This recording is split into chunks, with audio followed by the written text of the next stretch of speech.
30,000 వచ్చేవాళ్ళు 60,000 చేయొచ్చు. అప్పుడు మనుషుల్ని ఆస్తిగా చూడమంటున్నాను నేను.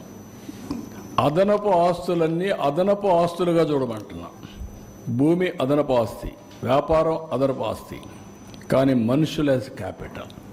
దాన్ని ఇప్పుడేంటి, నేను కూడా ఒక గ్రామంలో పుట్టాను మా ఊర్లో. నేను అందుకని నేను పోయి చెప్పాను మా ఊర్లో చూసినప్పుడు. ఒకప్పుడు మా ఊర్లో కొండలంతా కూడా చెట్లని కొట్టేసి రాళ్ళు కనపడేటి. ఇప్పుడు బ్యూటిఫుల్గా కనీసం గ్రీన్గా కనపడుస్తుంది హిల్ అంతా. రేపు రాబోయే రోజు నేను అది ఊహించుకున్నప్పుడు ఎంత ఆనందం కలుగుతుందంటే, నేను సోలార్ ఇచ్చేసాను అందరికీ. 2,200 కుటుంబాలు, ఇంకా 2,200 కుటుంబాలు సోలార్. వన్ సోలార్ ఇచ్చేసిన తర్వాత 2,200 కుటుంబాలు ఓన్ వెహికల్ ఛార్జ్ చేసుకుంటే ఇంకా పొల్యూషన్ లేదు. గ్యాస్ ఇస్తున్న పైప్ లైన్లు ఇచ్చేయమంటున్నాను. గ్యాస్ వస్తే చెట్లు కొట్టే పని లేదు, ట్రాక్టర్లు వచ్చేసాయి, డ్రిప్ ఇరిగేషన్ వచ్చింది. ఇంకా మడకల కోసం, ఐటి కోసం, కర్ర కోసం అడుగు పోయే పని లేదు. అక్కడుండే ఎయిర్ కూడా ఎంత ఫ్రెష్గా ఉంటుందంటే అంత ఫ్రెష్గా ఉంటుంది రేపటి నుంచి. That is most liveable place. అక్కడుండే వాళ్ళకి ఏం చేశాను నేను గవర్నమెంట్లో చేసినప్పుడు, ప్రతి ఒక్క ఇంటికి గ్యాసు, నీళ్లు, ట్యాపు, కళ్యాణ్ డ్యామ్ ఉంది, అక్కడి నుంచి నీళ్ళు ఇమ్మన్నాం. అదే మరి టాయిలెట్స్ ఇచ్చేయమన్నాం. ఇండ్లో ఒక 250 ఇండ్లు లేవు, అందరికి గట్టిచ్చేసేయమన్నాం. మినిమం నీడ్స్ అది విలేజ్, మినిమం నీడ్స్ అది గ్రామం చేసి ఎకనామిక్ యాక్టివిటీకి వెళ్తున్నాం. ఇక్కడ శ్రీ సిటీ ఉంది, వాళ్ళని ఒక పైలట్ తీసుకోమన్నాం. 1 family 1 entrepreneur, skill development, employment generation, ఇవన్నీ వాళ్ళు చేయమంటున్నా. మొత్తం అక్కడ నేచురల్ ఫార్మింగ్కి వెళ్ళిపోతున్నాం.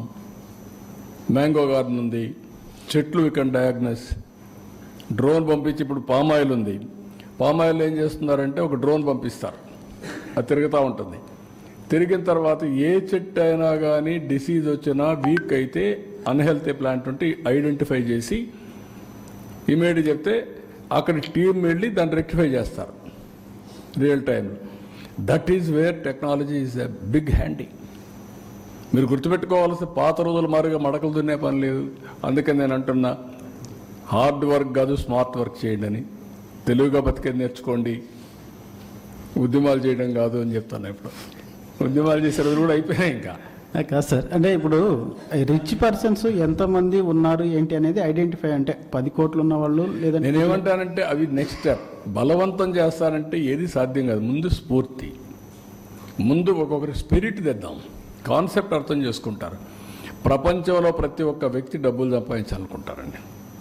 వన్స్ డబ్బులు వచ్చినా గుర్తింపు కావాలనుకుంటారండి. గుర్తింపు కావాలనుకున్న వాళ్ళకి అవకాశం ఇవ్వడం కూడా గొప్ప అవకాశమేనండి. That is what I'm promoting, I'm providing. రేపు ఎంతమంది వస్తారో అందరూ రమ్మంటున్నాను నేను. అందుకే రతన్ టాటా ఇన్నోవేషన్ హబ్ పెట్టినప్పుడు 1 ఫ్యామిలీ 1 ఆంటర్ప్రెన్యూర్ అన్నప్పుడు ఆ ఏరియాలో ఉండే ఆంటర్ప్రెన్యూర్స్ అంతా కలిసి ఆ ఏరియాలో 1 ఫ్యామిలీకి ఒక ఆంటర్ప్రెన్యూర్ ప్రమోట్ చేయాలి. కొంతమంది కనిపిస్తే ఎందుకు చేస్తూ ఉంటారు, కొంతమంది అంటారు ఇట్లా మాట్లాడతారు అంటారు. కాదు, it is a matter of time.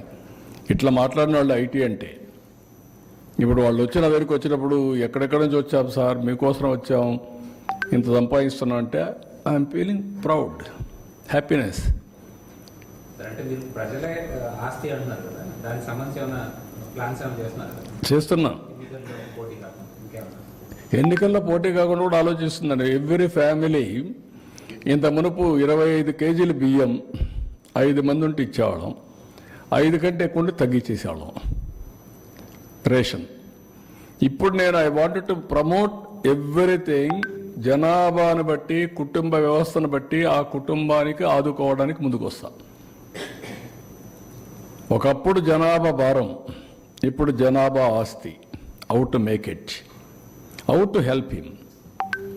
రెండోది మీరు గుర్తుపెట్టుకోవాల్సింది, భారతదేశంలో ఉండే Indian families are the best in the world. ఆ ఫ్యామిలీస్ సెక్యూరిటీ ఇస్తాయి. ఫ్యామిలీకి సెక్యూరిటీ. ఇప్పుడు మీరున్నారు, మీకు ఆరోగ్యం బాగాలేదు, లేకుంటే ఏదో జ్వరం వస్తుంది, ఇంటికి పోతానే మీ భార్య, మీ పిల్లలు అక్కడి నుంచి వాళ్ళు చూసుకుంటారు. ఇంకా అది వేరే కల్చర్లో లేదు. ఇప్పుడు ఎలక్షన్స్ లో కూడా మీరు నేను తిరుపతిలో ఒక మాట అన్నారు, ఇద్దరు పిల్లలు ఉంటేనే ఖచ్చితంగా అవును, అది పెడుతున్నా, దానిపైన చట్టబద్ధం తీసుకొస్తున్నారు సార్. ఒక పిల్లలు ఉంటే కుదరదు అనేది తీసుకొస్తాం. అప్పుడు తీసుకొచ్చాం కదా, మళ్ళా తీసుకొస్తాను.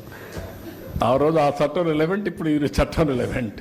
ఇప్పుడు ఏది చూసినా family, big family is the నామ్, family as a unit, empowerment is the reality. I want do everything. లేదు, పిల్లలు లేకపోతే పోటీ లేదు. మీరు పిల్లల కన్నాక ఏమన్నా బయట పోయినా పర్వాలేదు, మీరు ఎలిజిబుల్. సమాజానికి వదిలిపెట్టాలి మీరు.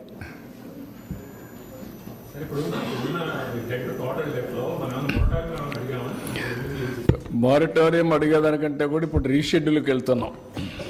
ఆల్ లోన్స్ అన్నీ రీషెడ్యూల్ చేసి ఎట్లా చేయాలనేది మొత్తం చేస్తే నాకు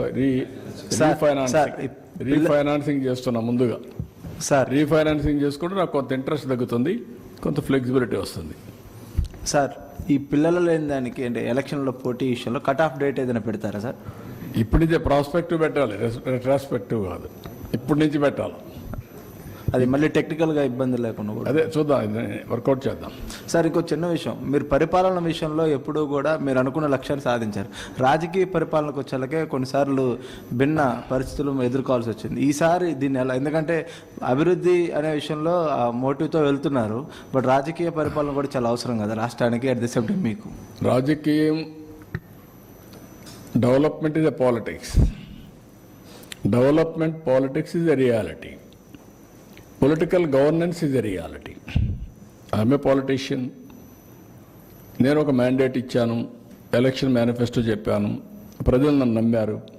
నా మేనిఫెస్టో ఎవరు తీసుకెళ్లారు? మా కార్యకర్తలు తీసుకెళ్లారు, నాట్ బ్యూరోక్రసీ. కార్యకర్తలు ఇంటింటికి వెళ్ళి మా పార్టీ వస్తే మీకు ఈ పనులు అవుతాయి, సూపర్ 6 వస్తుంది, మీకు ఈ పనులు అవుతాయి, మీ ఊరికి రోడ్డు వస్తుంది, మీ ఊరికి ఇంకోటి వస్తుంది, మీ పిల్లలకు ఉద్యోగాలు వస్తాయని చెప్పారు. వాళ్ళు నమ్మారు. ఎవరు నమ్మారు? పార్టీ వాళ్ళు నమ్మారు. ఆ నమ్మి మాకు ఓటేశారు. తిరిగి ఈరోజు మేము పనులు చేస్తున్నాం. చేసినప్పుడు పార్టీ కార్యకర్తలు అన్నప్పుడు it is a political governance అన్నాను, దానికి కట్టుబడి ఉంటాం. పొలిటికల్ విక్టిమైజేషన్కి వెళ్ళడం కానీ పొలిటికల్ గవర్నెన్స్ కట్టుబడి ఉంటాం. రెండోది, తప్పులు చేసిన వాళ్ళని వదిలిపెట్టాం, నో విక్టిమైజేషన్. తప్పులు చేస్తే మాత్రం వదిలిపెట్టాం. I'm very clear. మొన్న చూశారు మీరు సోషల్ మీడియాలో విచ్చలవిడిగా విర్రవిగిపోయారు. కంట్రోల్ చేశాం. గంజాయి, డ్రగ్స్ వీఆర్ కంట్రోల్ చేస్తాం. Liquor will control. ఏదైనా సరే అవతల వాళ్ళు చేసిన తప్పులన్నీ కంట్రోల్ చేసి లా అండ్ ఆర్డర్ మెయింటైన్ చేసి మళ్ళీ కావాలని చేస్తే మాత్రం ఎవ్వరిని వదిలిపెట్టాం. తెలుగుదేశం పార్టీకి ఒక సాలిడ్ చరిత్ర కూడా ఉంది. ముఠా కక్షలు, మత కలహాలు, లేకపోతే తీవ్రవాదం, రౌడీయిజం అన్నీ అణిచివేశాం. ఇప్పుడు నెక్స్ట్ లెవెల్కి వెళ్తున్న డ్రోన్, సీసీటీవీ కెమెరాస్ పెట్టి కంట్రోల్ చేస్తాం.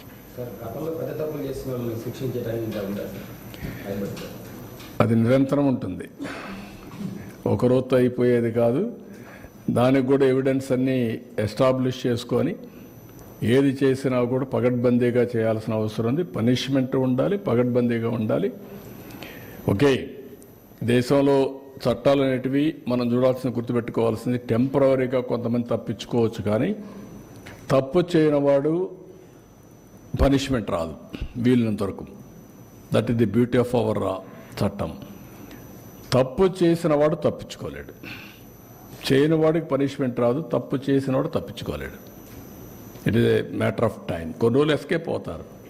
ఎప్పుడో ఒకసారి వాళ్ళ లైఫ్ అంతా కూడా తప్పు చేసిన వాడికి తప్పదు. నేను ఎప్పుడో ఒకసారి అనేవాడిని, రాయలసీమలో పోస్ట్ మార్టం క్రియేట్ చేసిన వాడికి పోస్ట్ మార్టం తప్పదని.